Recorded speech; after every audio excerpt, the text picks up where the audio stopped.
Well, no need to worry. Here we go. Got the recording. Yeah, we're recording. Yeah. Well done. Yeah, Peter, you were in the middle of explaining when we were. Oh, yeah, that I've had a melanoma taken off my nose, and I feel a bit self-conscious about the way I look, but I'm sure it's all right. Yeah, it's all right. No need to worry. Yeah.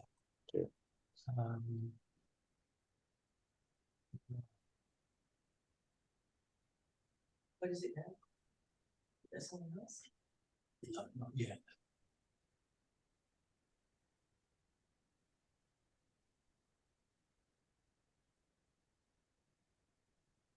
Well, while we're waiting, do you want to tell me how your I'm assuming that the people we're waiting for came to the monitoring practice day? Yes, I think all of them were there. Maybe one hasn't come, and Peter wasn't able to make it on the day. Now, so perhaps I'll tell you a little bit about GreenPakapakanthi too. Yeah.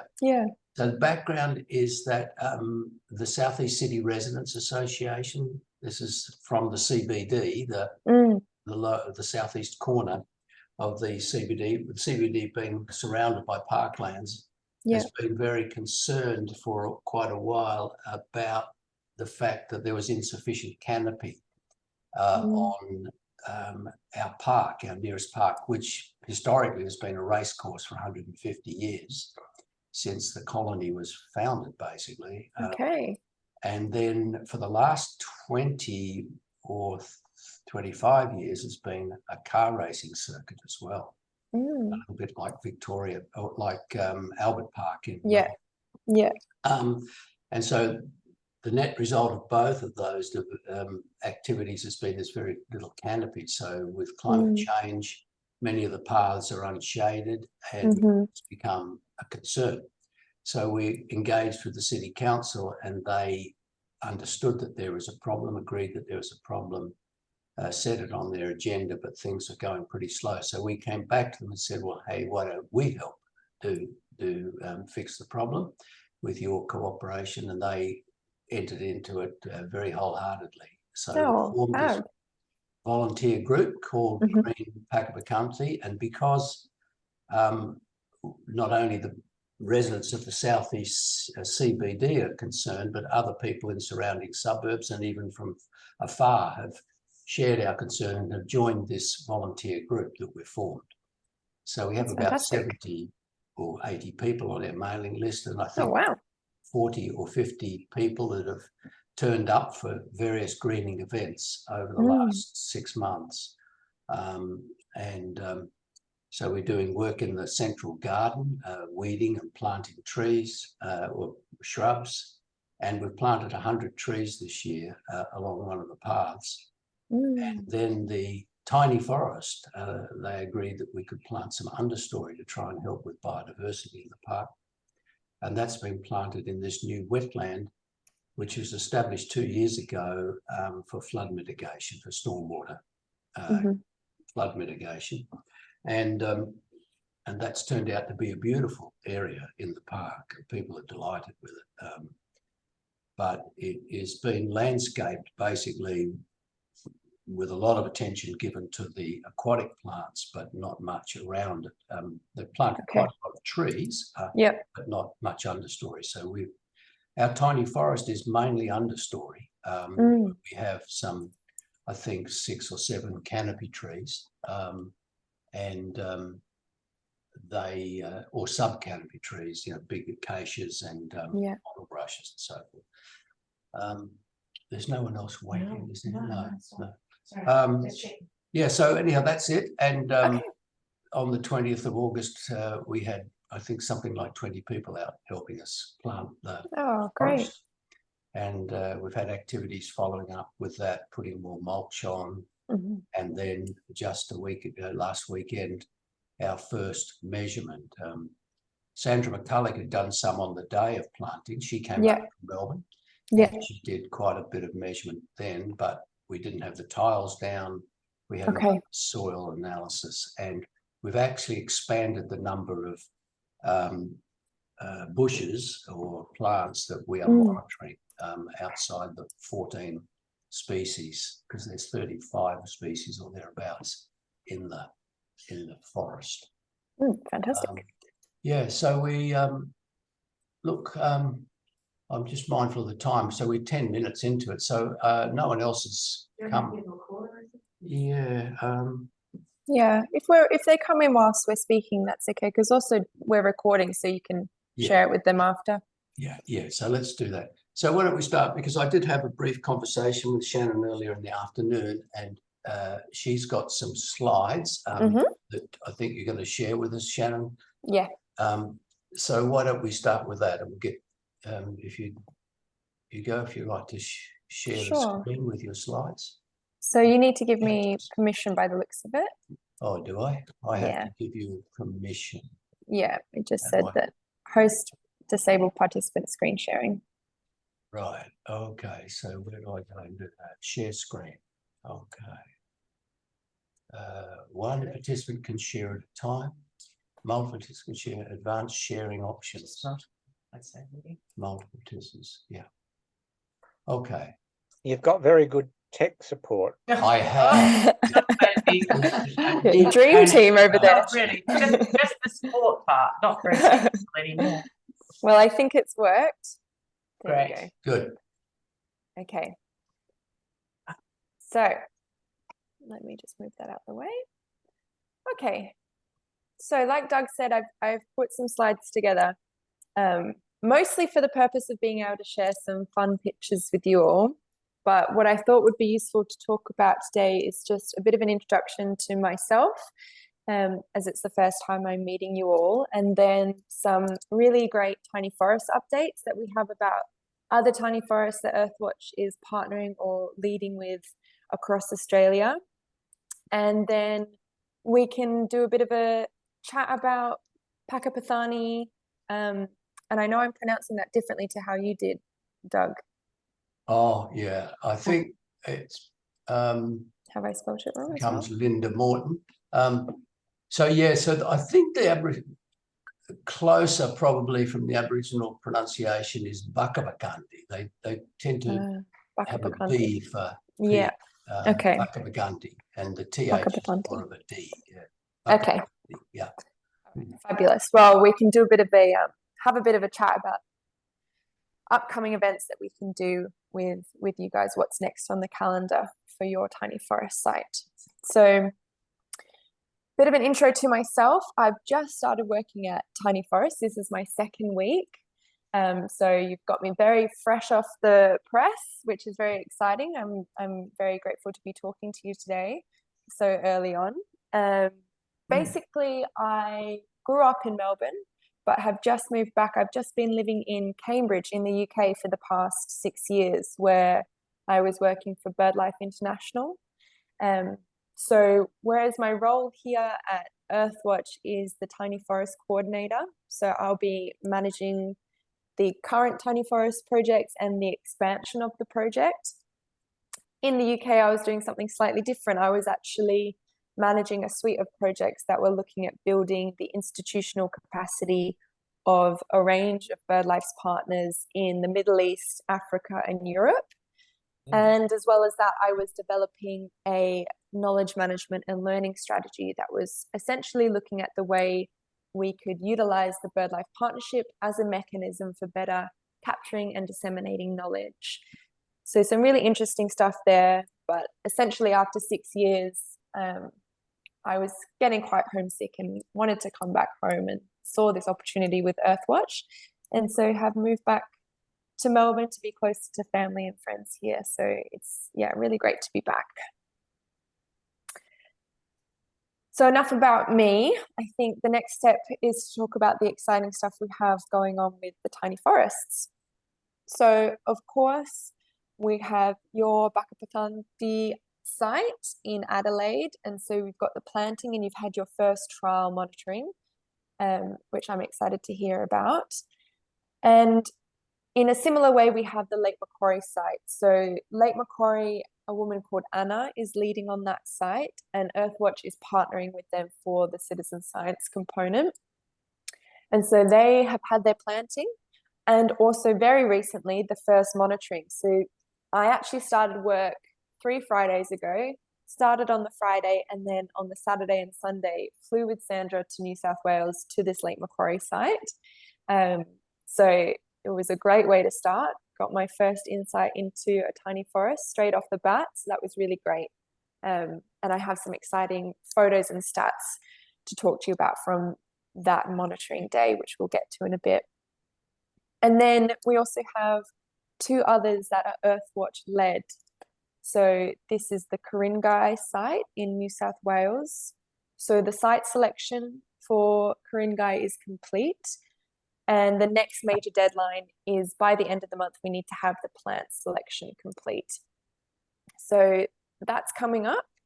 And I'm meeting Russell later this week to discuss that with him. He's leading that site there in New South Wales. He's my main point of contact.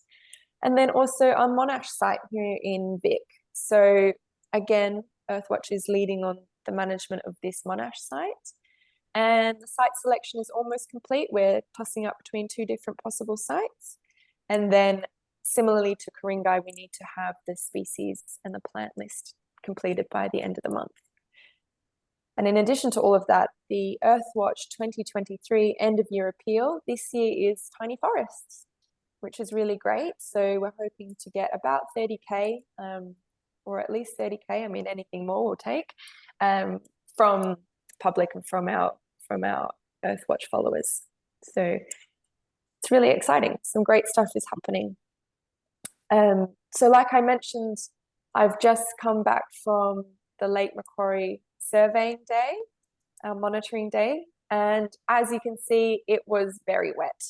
I think Sandra mentioned it to you over email, Doug, how soaking wet it was, but I hope this photo does it a bit of justice too. You can see that's me here, covered in my waterproofs.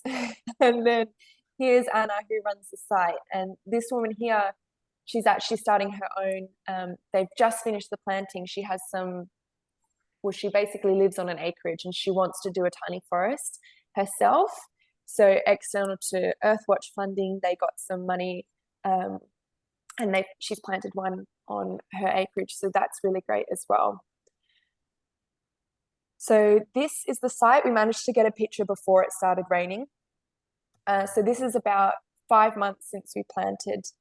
So you can see that actually there's some really great growth there. We've got the outdoor classroom here and the signage, and it looks really, really great.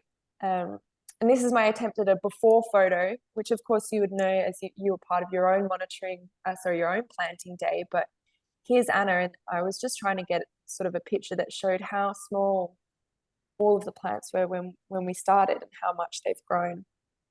So it was really cool to be able to see that. And we have some exciting statistics that have come out of the monitoring that we did. So in terms of carbon storage, the tree measurement,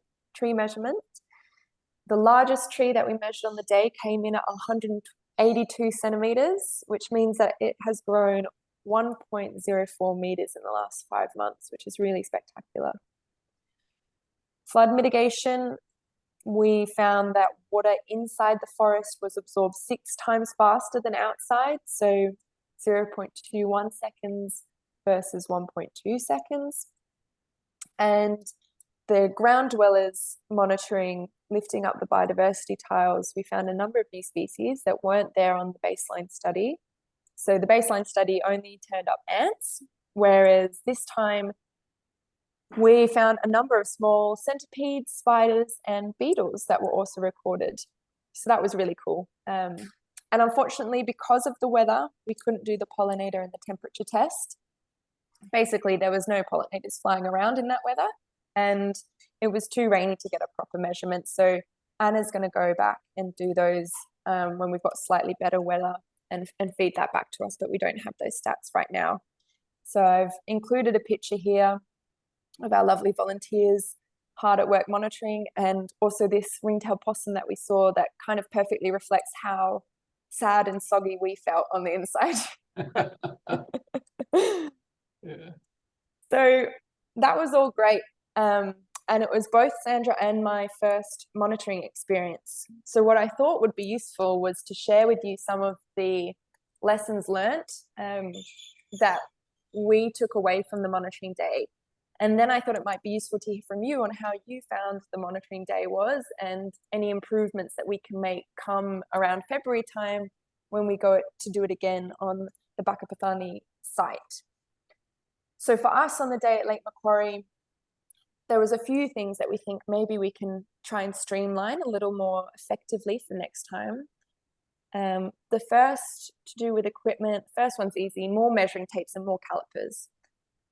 I think we had 2 of each, and next time we definitely will get some more. We were lucky that actually it worked out kind of well on the day because it was so wet. We had only a few volunteers, but if we'd had any more, then we wouldn't have had enough equipment to go around. So that's something that we've noted that we'll get for next time, so that we can get more people involved if we have more volunteers turn up.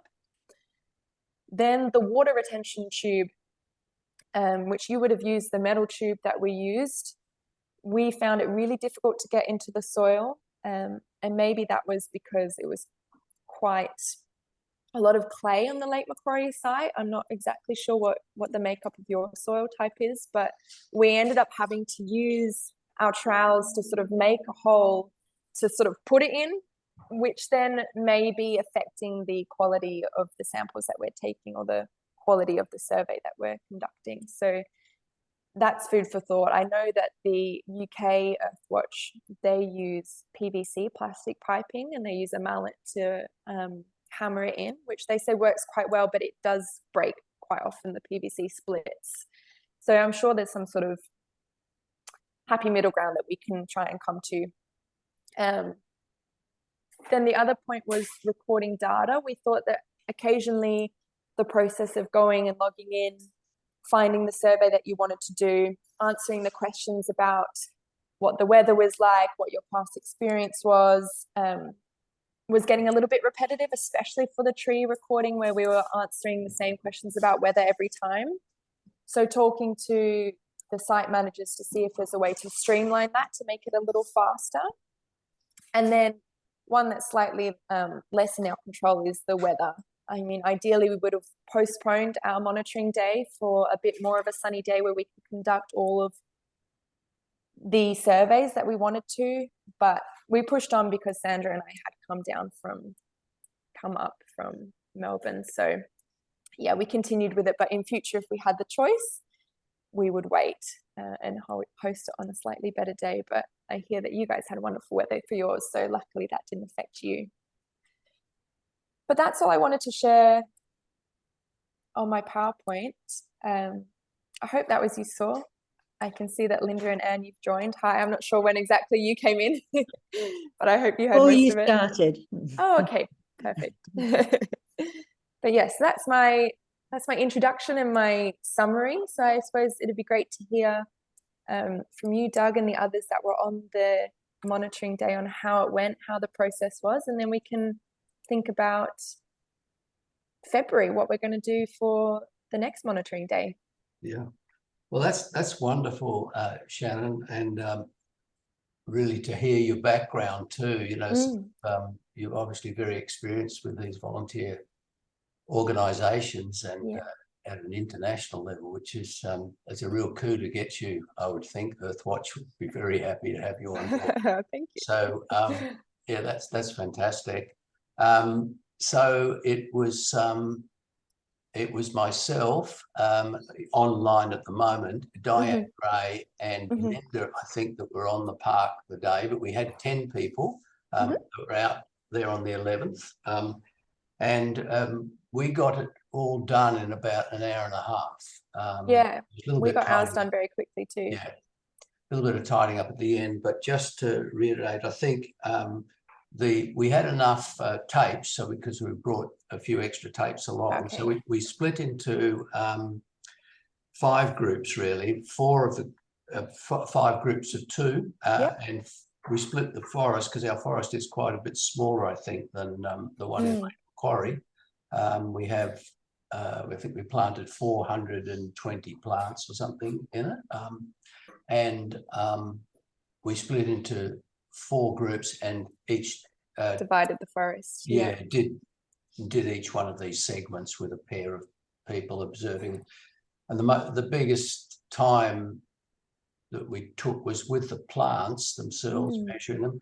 I agree that we had only one, we had only one caliper, and it would have been good to have, say, 4 calipers. So if that could be done for next time, that would be great.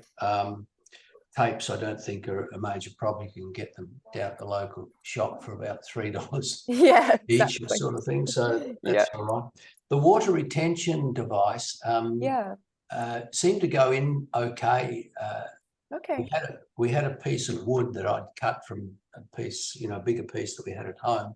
We put that across the top and had a heavy hammer, which we bashed it in with, but it did damage the rim of the galvanized iron tube. And I noticed also at its point of insert into because there was some resistance, that it also the join started to fragment a bit. So when you get it back, you'll see that. So whether or not PVC would be a better thing or not, we did maybe we can give that that a go. Yeah, we thought it probably would be a better way of going.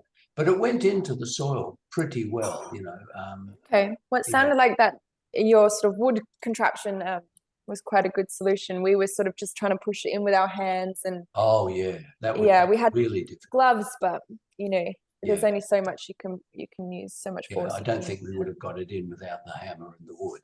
Yeah. So that all went in pretty well up to the 8 centimeters. It did take more time than your 1.26 seconds up there but it was there were differences between, I can't remember the actual figures. There was quite a bit of variation because we did it 4 times in the forest and once in the control area. So we had quite a bit of variation within the forest in terms of water retention. Yeah, because we measured once in the middle of the sort of open classroom, once in the middle of the forest, and then once out on the grass behind it. Oh, okay. Yeah. We didn't measure it out in the grass. We just measured it in the control area, which was effectively grass until it was taken off the top and nothing else was done to the soil. So that's our control. So I guess our learnings were a bit similar to yours, really, I think. So a little bit more equipment. We took the weather measurements. We didn't do the pollinator count, obviously, because there's a few, two or three of the plants are in flower still from spring, but and they seem to be going overall pretty well. We're sort of worried a bit about summer here in Adelaide, which is very dry. And if it gets really hot, this is quite an exposed site. So our only capacity to water is with the courtesy of the City Council's water truck. Was to come around every 7 to 10 days, and I think they've been doing that. And thus far under the mulch, it looks pretty damp. So good. I think things are okay. Well, if they keep that up, then hopefully it'll be okay over the summer. Yes. I don't know, Diane or Linda, you were both there. Have you got other? I've probably missed some things. Yes, one thing about the water tube that I think was interesting was that in the control area, which hadn't been well dug up, the water actually was absorbed a little bit more quickly than in the more cultivated area.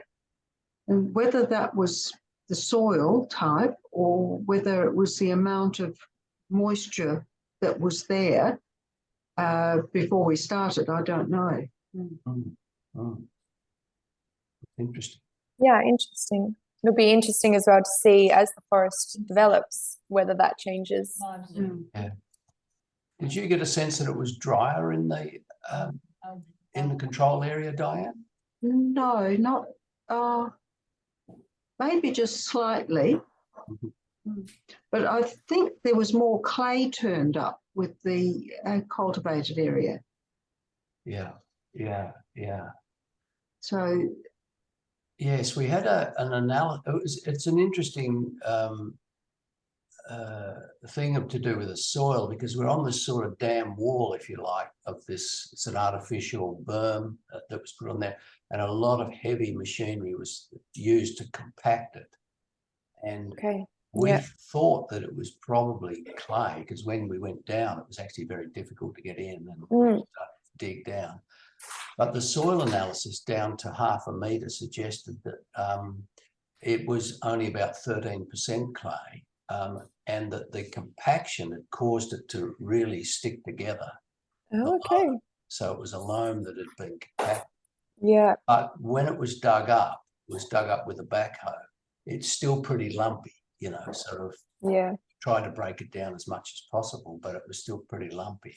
And so if you get on one of these lumps of compacted stuff, you've got a hard job ahead of you. Go down, and that might have been the variation that we were across the sample site, across the forest site. Yeah. Linda, did you have, or Diane, do you have anything further you noticed? Not at this stage. It'd just be very interesting to see how many of the plants survive through our hot and forecast to be dry summer. Yeah, with the El Nino. But it didn't look as though there'd been nearly as much growth as in your area that you looked at, Shannon, but that's probably because of our different climate. But also, how many months has it been since your planting? Oh, Doug, was it August? Yeah, so it's 3 months, whereas I think it was 6 months, wasn't it? Yeah. Sorry. Yeah. That might account for. So ours was 5 to 6 months of growth. So that's also probably why there's seemed to be more at the Lake Macquarie site. Yes. The data entry, we chose to put it onto sheets of paper, and that worked out pretty well with 2 people. Of course, if we'd done it in the rain, those would have been pretty soggy bits of paper. but weather permitting, maybe that's a better option. It worked out really well with the scribe. And you know, we had yes, it went really quite efficiently. Of course, then you've got to enter it in manually later. And do you have any idea as to when and how we will get that data into the Earthwatch repository? So I actually have my meeting. Paul is the name of the man in the UK that runs the Tiny Forest platform, and I'm speaking with him after this. So at the moment, I don't know, but that is part of my questioning for Paul in half an hour. Yes. Okay, well, that's great. So yes, and so there was this repetitive business about what's the weather like for each plant you were putting in, which you know, obviously becomes very tedious. With 100 observations. So you know, minutes or seconds apart, it's not going to change that quickly. No. That's great. Was there one more thing? Yes, in terms of your observations about the weather up in Lake Macquarie, that's obviously a concern for us in February, particularly if we've lined you up, or you know, your delegate to come over from Earthwatch to help us and observe what's going on. You know, if we get a heat wave, then obviously, if it gets up to 40 degrees or 38 degrees, we don't really want to be out there. We wouldn't want to be out there. No. So I was just wondering. I was thinking earlier this afternoon that maybe we have a contingency plan. We could start very early in the morning. Many of us are early risers, so you know, if we started at 7 a.m, for example, we could probably get it done by 8:30 or 9. Well, that's what we did at Lake Macquarie. Sandra and I got there at 7. We asked the volunteers to get there at 7:30, and then we were done before 9:30. Okay, so if we had an early start, we might be able to do it. If it was a terrible heat wave, we'd probably have to, you know, delay it. But well, we could maybe put some, you know, try and find a date, and then maybe set a contingency date just in case as well. Yeah. Okay. Yes. I'm just sort of worried that there might be others waiting, but I can't see any evidence for that. You can't either, Ruth, is that right? No. Asking you something there? Yeah, anyway, no one waiting. We're expecting Roz. No, she's not. Do you want me to call her? Or? No, that's okay. It's okay. Yeah. So, all right. Well, look, I think that's probably it. So, setting a date for, well, open it up to others. And or Peter, have you got any comments to make? No, I was just wondering, did you count the number of deceased plants on the day, Doug? I'm sorry I wasn't there, but yeah, 100% success so far? No. 2 deaths, was it? Or one in our section, I heard somebody else say. I think it's 2 overall. There was one in the control area that was dead. Okay, that was maybe the second one. How does that compare with Lake Macquarie, Shannon? I think it's similar. I don't remember off the top of my head, but yeah, I think there might have been 1 or 2, but not too many. It was actually doing pretty well. Yeah. And we had it was only 1 day, but we had a 40-degree day the week before, one of the days in the week before. So only little plants, that's yeah. quite, that's very taxing for a little plant. Yeah. But I thought they looked wonderfully healthy and strong, all of them. Hadn't grown a lot, but they just looked, to me, I thought they looked great. Yeah. Yes. I've had a couple of passing observations, and they do seem to be thriving, really. Yes, I agree. That's very encouraging. Yeah. And some of them are flowering beautifully. Oh, Yeah. very exciting. Yeah. Oh, here's Roz has come in. I'm Hey. just thinking she's probably thought it was 6 o'clock. Well, hi, Roz. Hello. She's Oh, she can't hear us. She can't speak. she's connecting to audio. Yeah. Hello, I'm so sorry. I had to pick my dog up from the vet and I thought I'd make it in time and I haven't. That's So all right. sorry. I hope your dog's okay. Yeah, she is. Well, expensive visit, but she is okay. So I'm so sorry. Yeah. As long as she's not digging up the garden. No, she's Our not. garden. Tiny No, forest tiny. garden. She's actually my granddaughter, baby. Dog that I've been, having to have all these vet visits for. Yeah. I'm so sorry. No, that's all right, Roz.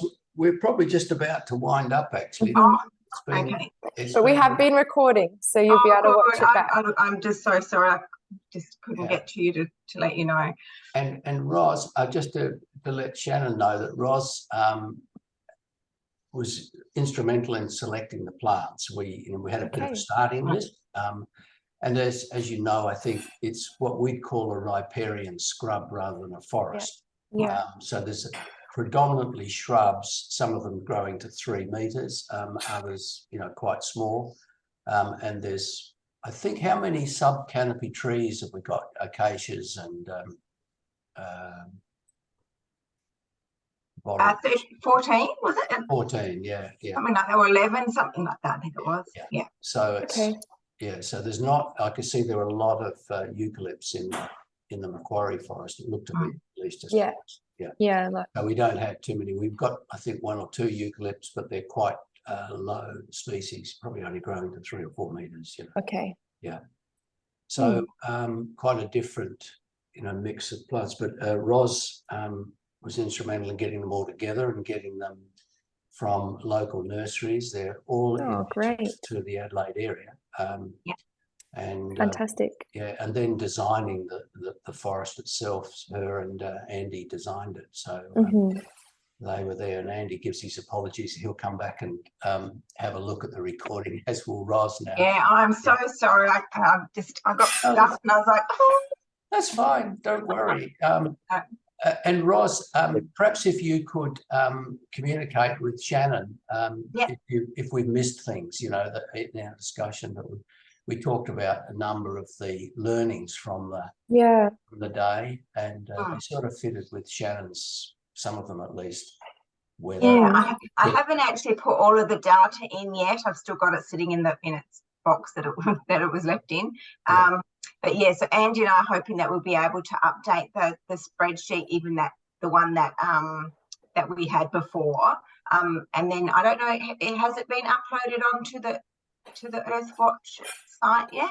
No, so Doug was asking me what the process is. I'm actually meeting with Paul, who's the Earthwatch UK IT man, and he's running me through. It's only my second week here at Earthwatch. Yeah, sure. So I'm not 100% sure, but yeah, it'd be great to be in contact as well, Roz, because we're up to the species selections for sites that we have in New South Wales and one here in Vic. All right.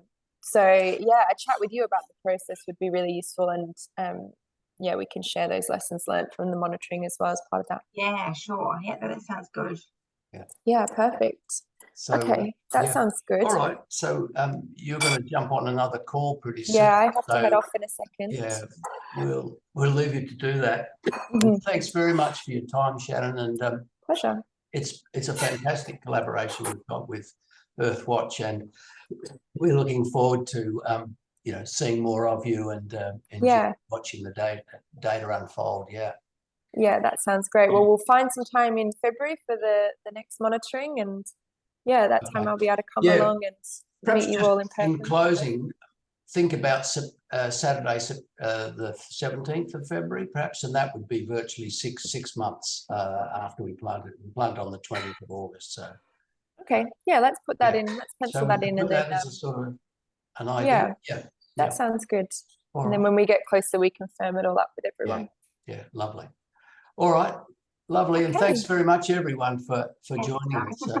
Yeah, lovely to meet you all. Okay, and you. Bye-bye. No problem, Liz. Good evening. Yeah. Thanks, everyone. Bye. Bye. Bye.